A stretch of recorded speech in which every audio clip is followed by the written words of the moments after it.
Regardless of what the nerves in the markets are saying right now, you say it's going to be a strong show for Modi and his party. Yes, because if you look back in history, the only time a party has had majority in the last 32 years has been in 2014 and 2019, and it was both under Modi. So he got 282 and 303 consecutively, so it's been going up, and he needs over 240 to secure the majority.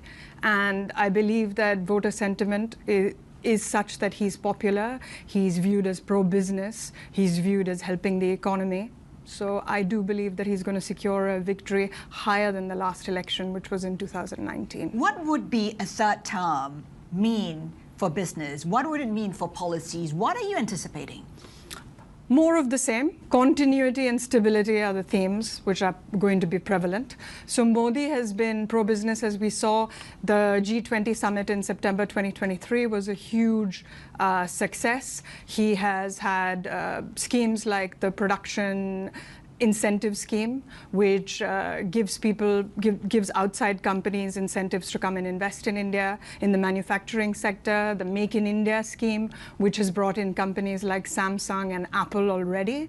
So I think we're going to have more of the same. Lots of infrastructure spending. 100 billion has been spent in the last 3 years, 54,000 kilometers of highways made, and 202 in the implementation stage. So I think Modi is going to continue, and especially if he has a big majority, execution will be easy for him. So manufacturing infrastructure will benefit, yes, but still not enough to create the kind of jobs that India needs.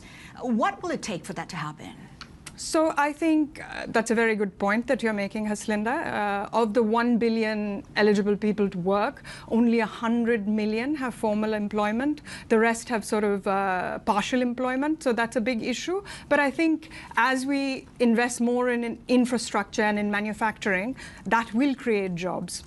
And one can only hope that it will create all the jobs that we need. But also another segment of the population that I think is missing is that only 20% of Indian women are part of the workforce. So Modi is going after sort of laws and regulations which inhibit women from working. We've had a guest saying that India needs to grow at a faster GDP pace than what it's showing at this point in time. 8, 9, even 10% growth is needed. There's a risk right now in terms of where oil prices are, and there are expectations that oil prices will surge further given tensions in the Middle East. How much of a risk is that? How much of that will weigh on India's growth?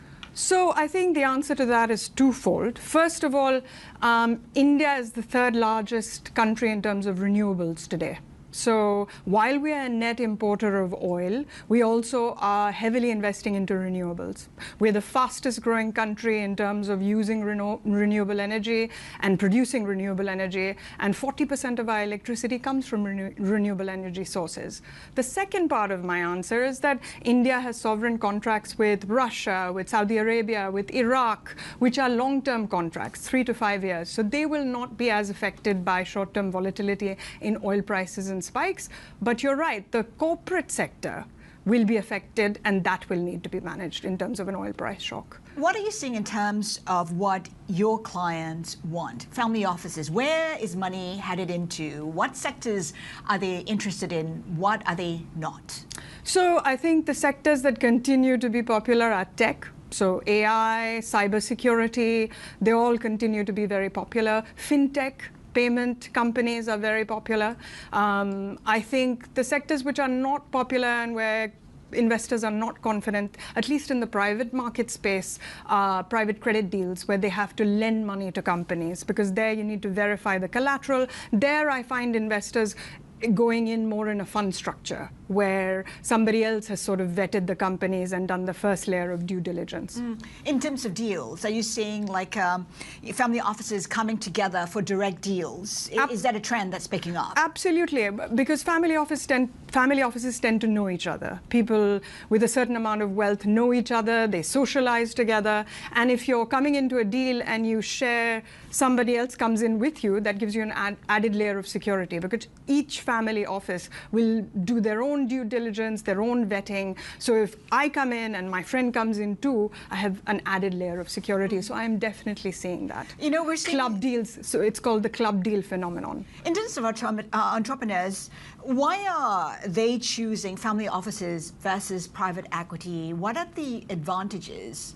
So first of all, family offices can move much faster.